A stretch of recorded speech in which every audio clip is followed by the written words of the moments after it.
Buenos días a todos y bienvenidos a nuestro programa Historia Económica, la Colombia de la posguerra, con un nuevo episodio llamado Capitalismo Cíclico, su constante consolidación. En la mesa de trabajo estaremos María Paula Sánchez Zapata, Laura Sofía Astros Pardo, Lady Lorena Abril Gómez y quienes hablan a María Calvo.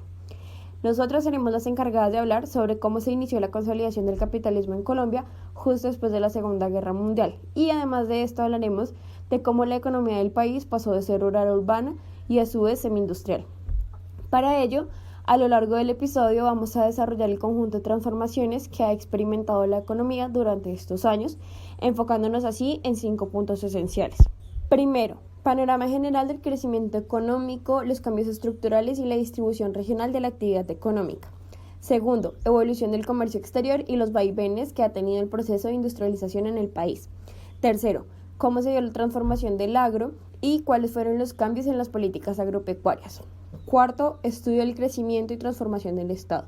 Y quinto, finalmente hablaremos será una breve historia sobre las organizaciones gremiales, del sindicalismo y de la distribución del ingreso desde 1945.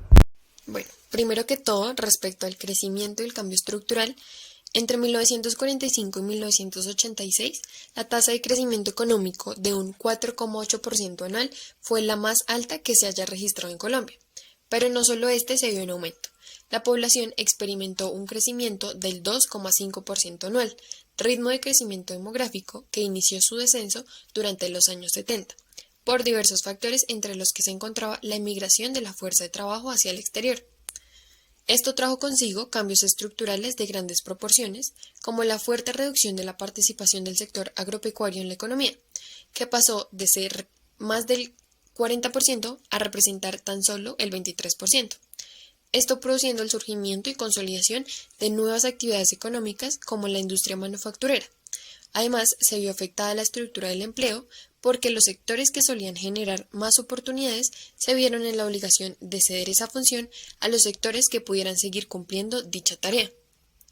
Otro cambio sustancial se dio en la estructura regional, a causa de la violencia rural que no es ajena a la actualidad.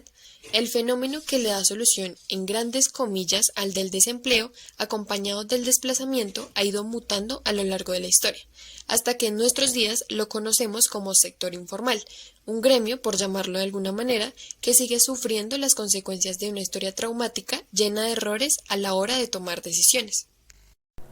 Con respecto al sector externo colombiano en la posguerra, se tienen dos características principales. La primera, el proceso de industrialización, en el que las importaciones de bienes de consumo pasaron a un segundo plano y su lugar lo ocuparon los bienes intermedios y de capital.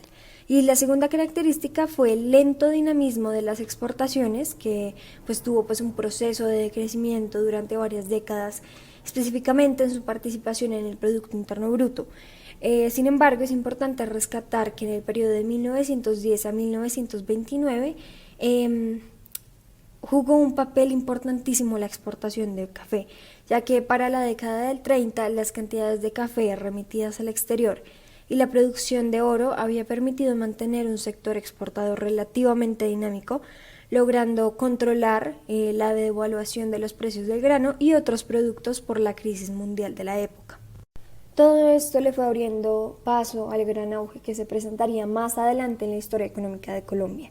Durante la administración de Gerard Restrepo se implementaron una serie de medidas para enfrentar la crisis externa, entre las que se encontraban la adopción del sistema de devaluación gradual, la eliminación del mercado libre de divisas y el establecimiento de un control rígido sobre los fluidos de capital con el exterior, así como la unificación gradual de las múltiples tasas de cambio.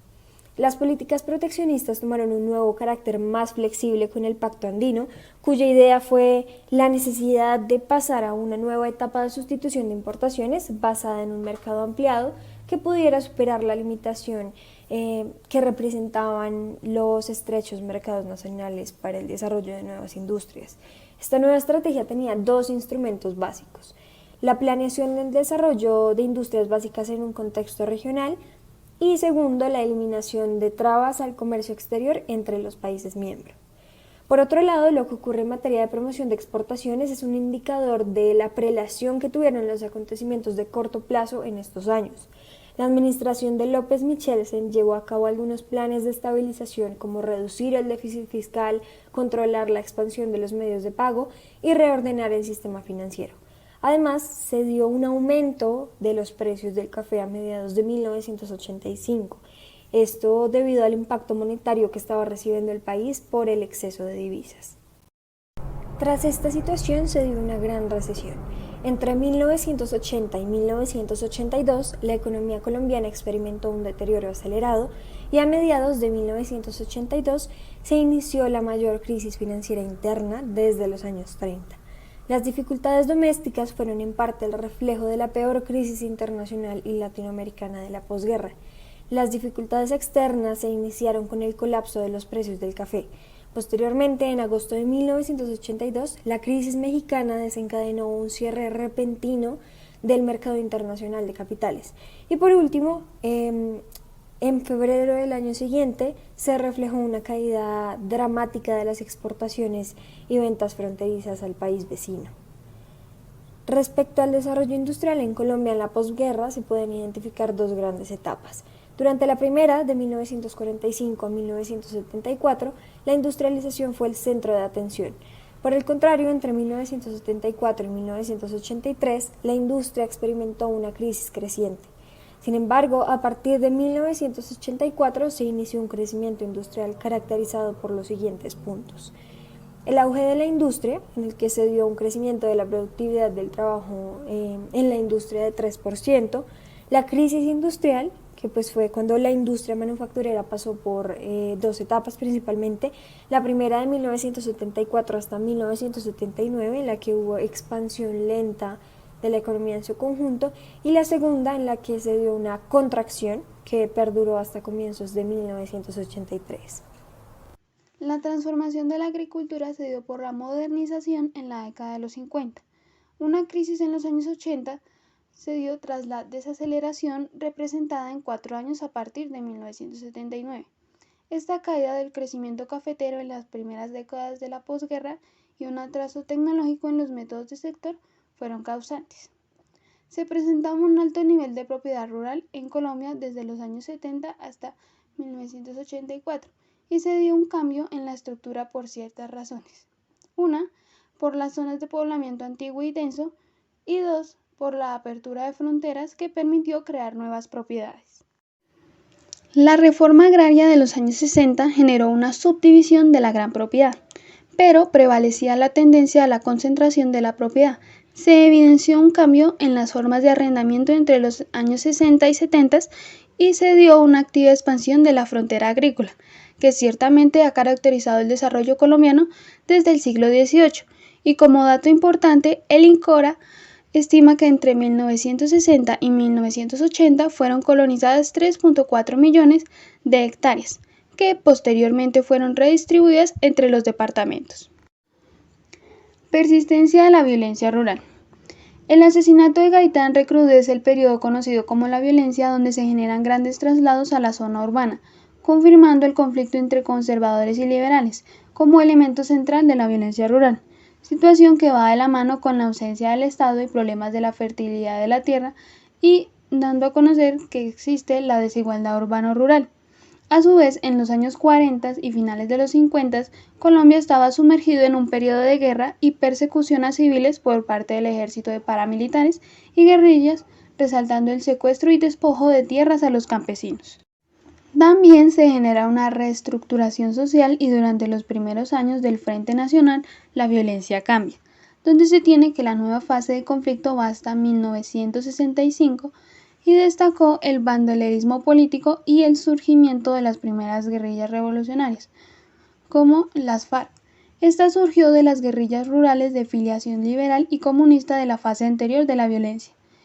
El ELN tuvo un origen urbano de movimientos estudiantiles radicalizados por el triunfo de la Revolución Cubana. En 1969 se conformó la Asociación Nacional de Usuarios Campesinos, ANUC, en el gobierno de Gerard Restrepo, algo similar a sindicatos agros de los 30. Ya en los 70 se da una nueva modalidad de lucha con la invasión de tierras lideradas por una sección de la ANUC radicalizada. Igualmente se conforma un Instituto Profesional para la Reforma Agraria, el INCORA, y resurgen nuevas iniciativas en materia de reforma agraria como una constante histórica del país. Dentro de la primera reforma se denota una concentración en el manejo de instrumentos crediticios tecnológicos y de fomento sectorial orientados principalmente hacia la agricultura comercial, también la caja agraria y fondos ganaderos que constituyeron a los canales más importantes del crédito al sector agropecuario, y esta primera se encargó de la difusión de nuevos insumos agropecuarios. Ya en la segunda reforma, Carlos Lleras Restrepo buscó emprender una reforma agraria integral para reducir las graves presiones socioeconómicas en las zonas rurales del país. Aquí se da la adecuación de tierras, que se considera el acto más importante del INCORA. Y como último punto, en 1972 se da un acuerdo político conocido como el Acuerdo de Chicoral, donde se inicia el proceso de desmonte de la reforma agraria. Se diseñó una política alternativa y se crea el Fondo Financiero Agropecuario. Ahora bien, ante la ineficacia para solucionar el problema del campesino, la administración de Pastrana Borrero da una política específica de acción estatal hacia el campesinado, la cual se materializó en el gobierno de Michelsen, específicamente en el Programa de Desarrollo Integrado y el Plan de Alimentación y Nutrición. Frente a la transformación del país, primero en el marco constitucional, después de todo esto de la reforma, se da un paso importante, y es que se faculta al presidente por un periodo de tiempo determinado a decretar la emergencia económica y así pues poder asumir poderes legislativos, claramente siempre y cuando sus decisiones sean referentes a lo que se ha citado en la declaratoria de emergencia.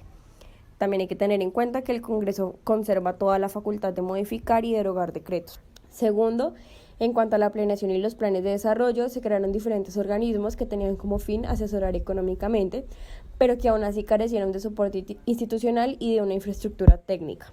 En 1950 se crea el Departamento Administrativo de Planeación y Servicios Técnicos, dando así continuidad a lo que se había pactado en la Carta de Punta del Este con la Alianza para el Progreso. Hasta los años 60, este Departamento Nacional de Planeación se concentró en áreas específicas, pero digamos que con el pasar del tiempo se le fueron agregando nuevas funciones, como lo fue la aprobación de nuevas inversiones del capital externo en Colombia y de empresas nacionales en el exterior. En conjunto con la CEPAL se elabora el Plan General Decenal de Desarrollo de 1960 a 1970 y el Plan Cuatrienal de Inversiones. Ya luego de esto se tiene que los planes de desarrollo se han venido tomando como planes gubernamentales que han sido promovidos por las administraciones de turno. Tercero, respecto a la consolidación del intervencionismo estatal, existen dos formas de intervención. Una directa, en la que el Estado ejerce de manera directa una actividad económica, y además unos mecanismos de regulación donde el gobierno influye sobre la actividad económica, creando así incentivos o imponiendo restricciones a la acción privada. Algunos ejemplos de las políticas propias de un Estado, dependiendo de la proporción de su intervencionismo, son las siguientes. Primero se tiene la política fiscal, que, digamos que aunque las reformas de los años 30 y la Segunda Guerra Mundial sirvieron como una base para toda esta estabilidad tributaria menos dependiente de los cambios del comercio exterior, esto pues no ha desaparecido completamente. El esfuerzo por una base fiscal interna que elimine la volatilidad de los recursos del sector externo ha sido una constante histórica que va desde los años 30 hasta nuestros días. Por otra parte, tenemos la regulación cafetera, en la que se dice que en la crisis de 1947 y 1952 la federación fue obligada a acrecentar sus compras internas y a acumular temporalmente inventarios. Las inversiones más importantes para este momento fue la ampliación del Fondo de Caja Agraria a fines de la guerra, la creación de la Flota Mercante Gran Colombia en 1946 y el Banco Cafetero en 1953. La penetración del mercado europeo por parte de la Federación resultó siendo esencial para evitar que la tendencia del consumo norteamericano terminara por restringir las exportaciones colombianas del grano. Como último punto, tenemos la organización de los grupos sociales y la distribución del ingreso. Respecto a los gremios, los principales fueron creados antes de la crisis de los años 30, tales como el SAC, que por sus siglas es Sociedad de Agricultores de Colombia, el cual se centró en la difusión de la agricultura científica, más que en la defensa de sus asociados. En 1904 pasó a ser SPC, es decir, Sociedad de Productores de Café, y luego sufriría una transformación definitiva, logrando destacar por la obtención en la rebaja de fletes de los vapores y ferrocarriles, es decir, representada en ventajas arancelarias. Ahora, respecto a los movimientos sindicales, en la segunda mitad de los años 40 las negociaciones políticas fueron reemplazadas por las negociaciones colectivas de carácter reivindicativo por la UTC, que es la Unión de Trabajadores de Colombia, la cual fue creada en 1945 con el apoyo del Partido Conservador y la Iglesia, como un movimiento político y favorecida por la Ley Sexta de 1945, la cual consolidó la capacidad negociadora de los sindicatos de empresa. Ya para finalizar, respecto a la distribución de ingresos, los primeros estudios fueron hechos en los años 50 y 60, los cuales mostraron una de las distribuciones más dispares de todo el mundo, en especial en la zona rural. Esta tendencia se había iniciado a mediados de la década de 1930 y se mantuvo hasta mediados de la década del 60. La creación de excedente en la mano de obra en el campo como resultado de la modernización del sector agropecuario y la violencia rural por la inequidad de la distribución de tierra y el resultado de la política económica en favor de las actividades urbanas fue el factor decisivo que incidió en dicho resultado. Finalmente, les agradecemos a todos por su participación y los esperamos en un próximo episodio.